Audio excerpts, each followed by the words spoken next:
Merry fucking holidays to you. I don't give a shit what you celebrate as long as you're celebrating it.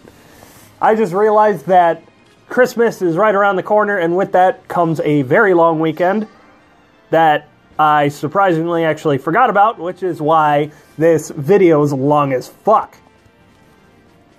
So if you don't feel like listening to me ramble for 22 minutes, feel free to come back later when you do have time, which is awesome. Long videos are better for the long weekends anyway. So yeah, don't be surprised if I don't upload Fire Emblem Heroes content over the long weekend. Because reasons. Holidays equals family, family equals time, time equals not spent on Fire Emblem Heroes. Don't spend your time. Wow, I didn't even plan that joke. Weird. Stupid, cringe-worthy jokes aside, I am still valiantly running Armor Emblem, enjoying it even more and more as I play it and figure out its intricacies. I am extremely fortunate to have gotten Halloween Henry and subsequently Winter Tharja, because without both of those key characters on this team, I would essentially be significantly less efficient at running this team. So these characters are very critical to running at least my kind of team.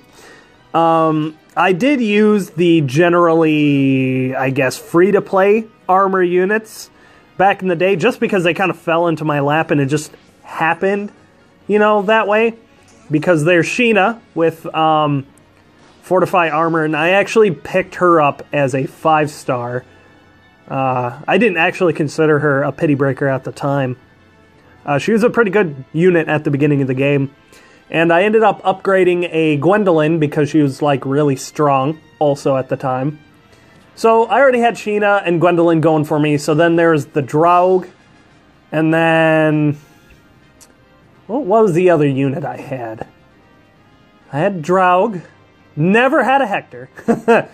I got one recently, and obviously you saw me feed him to my Effie, my plus attack minus resistance Effie. Ironically, because with distant counter you would want her to have, you know, the resistance, but I'm working on it. I believe the 4th unit on my first Armor Emblem team was actually Zafil. He's a very powerful character who's unfortunately gotten pretty power crept. Pretty fucking hard. with both Tempest Trials reward units, Black Knight and Arden, suffering a similar fate to, you know, units like Xander, you know, Lloyd, Navarre, a lot of Grand Hero Battle units. The power creep is real. It's kind of an issue, but it's also a necessary evil. Because how would the game evolve? How would the meta evolve? How would, you know, everything seem cool, work better, etc. if, you know, the units weren't getting stronger and stronger? There's only so much you can do with so much BST before, you know, you basically have a unit that's exactly the same as this unit, except, you know, oh, this one has 1 more HP, and then that one has 1 more resistance, and that's it. You know? Now that would be stale. I would rather have power creep, even as a free-to-play player, knowing the fact that I will probably not be able to, you know, also enjoy the power creep myself, but I would rather have the power creep in full swing rather than have everything be super stale. But that's my little 2 cents about that. 5 minutes in, and I haven't even hit on the first damn thing on the list that I wanted to talk about here in my notes. I mean, I take fucking notes for a reason, and I'm not even looking at them. Fuck me, right?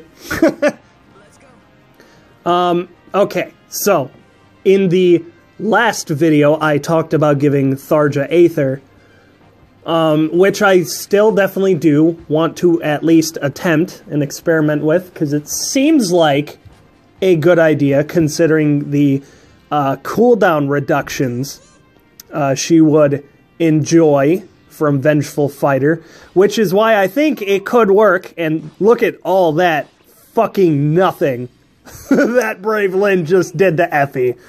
That gave me a warm and fuzzy feeling right there. That felt all sorts of good.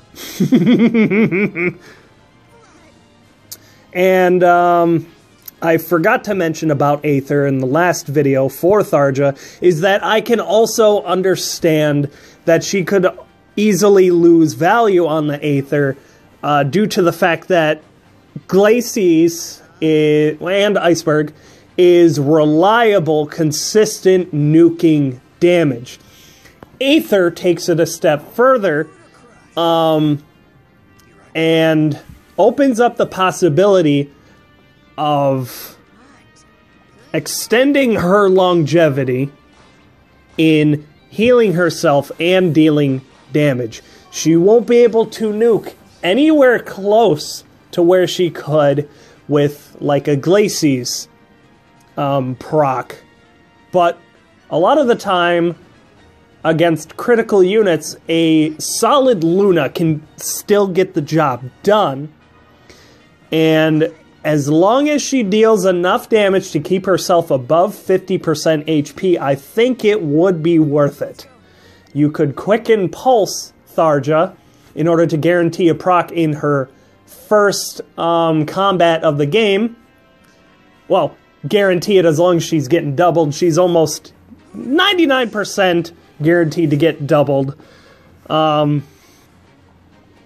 Giving her Quicken Pulse and reducing that cooldown to 4 would give her a lot of consistency back into her kit if you turn it into a 4 cooldown thing, because you can essentially guarantee that she will proc it in her first combat, thereby being able to pick and choose your battle a little bit better and make sure that she does get value out of Aether if she isn't able to deal enough damage in order to heal herself, you know, back past 50% if she were to fall down it in the first place.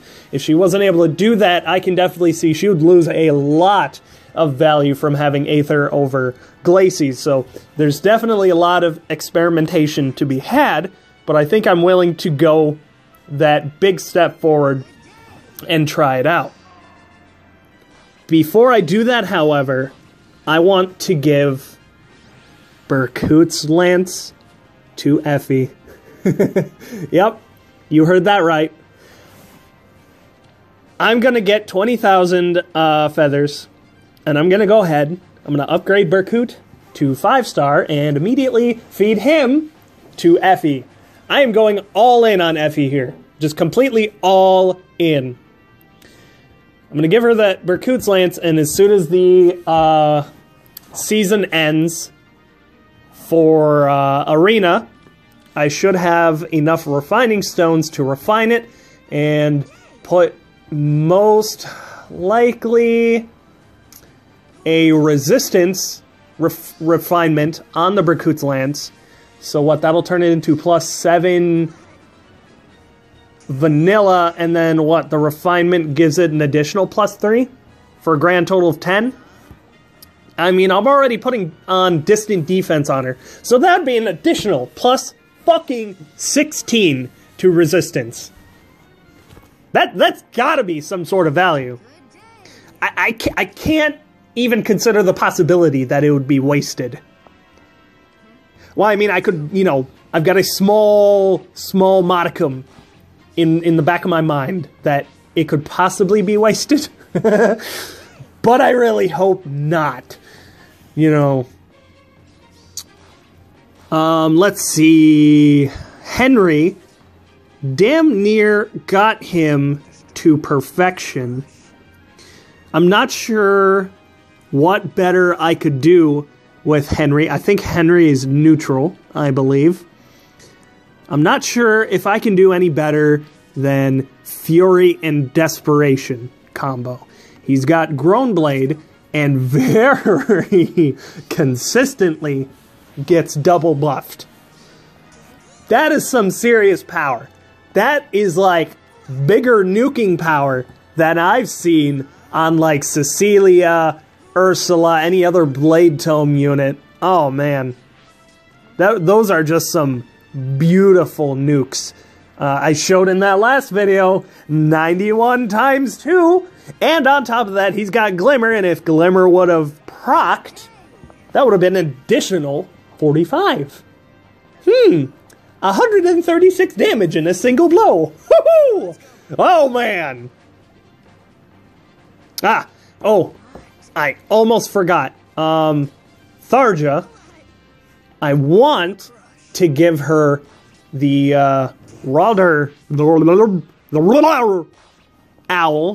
Tome. The Red Owl Tome. I want to give her that one, but the only unit that has that is, what's her name? Katarina? And she's 5-star exclusive. Pa-ting! Fuck. I forgot to silence my phone again. Anyway, I want to give her the Red Owl Tome primarily because it's just simply a stronger version of Candelabra. Really. Candelabra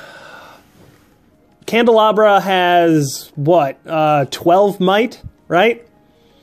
As long as you have 2 units adjacent to Tharja when she's using Red Owl over Candelabra, the Owl Tome is immediately, in every way, shape, and form, better than Candelabra. Candelabra is useful if you have, like, 1 or less units adjacent to Tharja at any given time. In my Armor Emblem team, I am consistently, and also forced to, put all of the units next to each other all the time, so I almost always have, you know, 2 units adjacent to Tharja at any given time. Since I'm not using the Owl Tome, obviously, I'm not essentially compelled to put Tharja adjacent to 2 units all the time. So, before you write that comment, just bear in mind, like, right here, Tharja's gonna be by her fucking lonesome for a little bit, so I only have 1 Armored March, so somebody is bound to get left behind at the beginning here. But if I were to give her the Owl Tome, I would be putting her adjacent to, you know, 2 or more units on a extremely consistent basis, just because of the absolute insane buffs it will give her. If I could get a Katarina right now, I would sack her to Tharja in a heartbeat.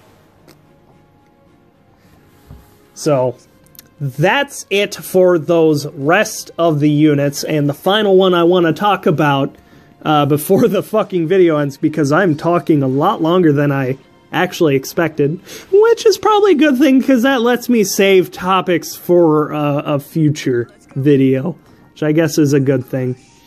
Black Knight. I'm really not sure what to do with him other than what I've already got. I really don't have much for A skills. I've got a hot load of garbage. Like, I don't even have attack +3 available to me. I mean, like, I do, but that Gordon I am likely to save in case I ever want to put Brave Bow in my Bridelia, because she's got the perfect IVs in which to use it. I just chosen not to give it to her just yet, because I have a lot of shit I need to use feathers for, like a lot of fucking shit. So BK, he's probably going to be stuck with that steady stance for quite a while.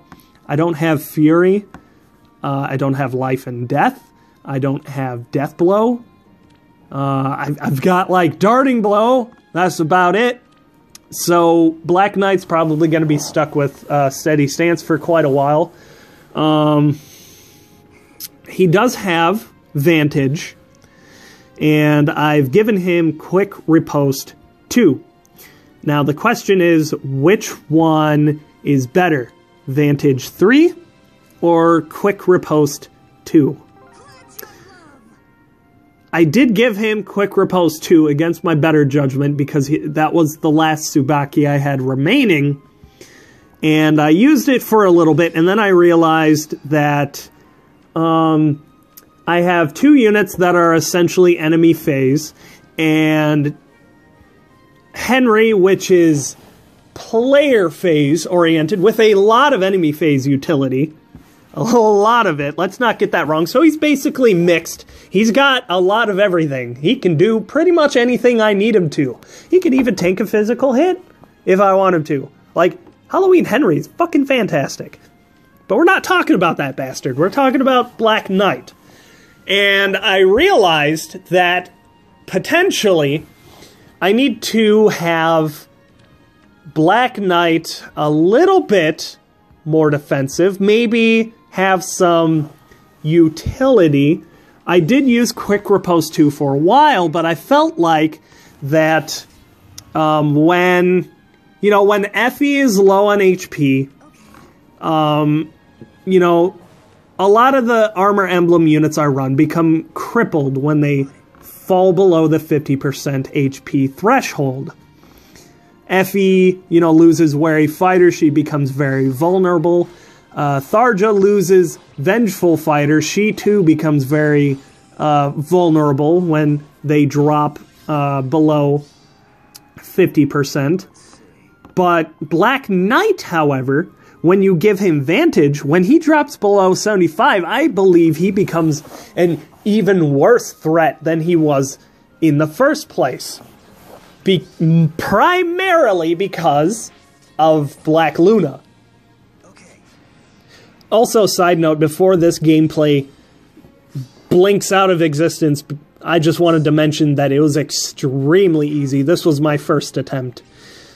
And I did something extremely similar to this strategy in order to do all of the quests, too.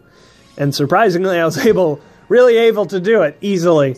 All I did was swap out Soren, and then I had Fjorm there kind of... Oh, and wait, no, I also replaced Fjorm with Ninian. So I had Ike, do his stupid shenanigans where he murders everything on the right. And then I had Brydelia kill a thing or two, weaken Navarre, and then I had Navarre kill Navarre, and then what? Had Alphonse kill Navarre? Super easy, which I am totally thankful for. I am extremely thankful that this was easy. Okay, back to... Oh, here we are. I'm giving Berkut's Lance to Effie like I said I was going to. That extra 2,000 that I got from the Grand Hero Battle was amazing. I was so happy. So what do you guys think? Should I have Vantage 3 on Black Knight or Quick Riposte 2? I feel Vantage is actually better value just because of the fact that he can just, once he's below that HP threshold and he's got, Black Luna ready to go, as soon as anybody dares attack him, he's like, fuck you, and just nukes whatever, whatever was arrogant enough to even step to his presence in the first place. So, also him having Vantage gives him utility when he's at low HP. Whereas Effie and Tharja, when they're low HP, they're crippled and I have to protect them, keep them from dying. Where BK with Vantage 3, he becomes much less of a liability, which is really nice. I can continue to use him.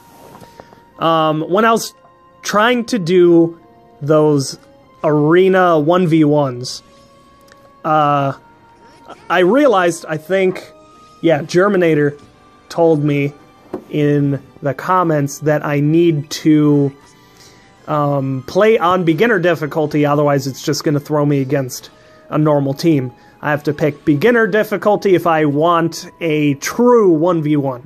So I was trying it out a little bit with Tharja, and I ended up having some stiff competition with this Soleil right here. And, whew!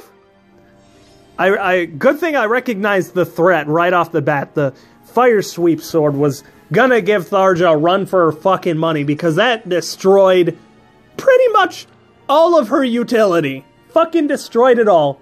Oh, close counter? Fuck you. Vengeful Fighter? Fuck you again.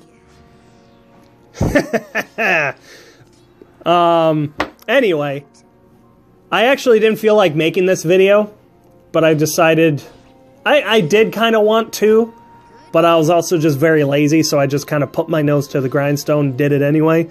Especially since I was planning on also not doing videos over the weekend anyway, so it's just kind of like, just fucking do it. But don't worry, over the long weekend, I'm also going to be publishing a bunch of Overwatch clips in case you guys are slightly interested. You know, you don't need to watch it. You obviously you obviously subscribe for Fire Emblem Heroes content, and I understand that. But I also like, you know, playing Overwatch and sharing the occasional clip here and there. I know it doesn't get all the views in the world. In fact, it gets like 99% less views than my normal content, but I like doing them, and they're usually pretty funny or epic, so I'm keeping it short so that way it doesn't burn you guys out if you do happen to watch it. But thank you for watching this video, and see you next time.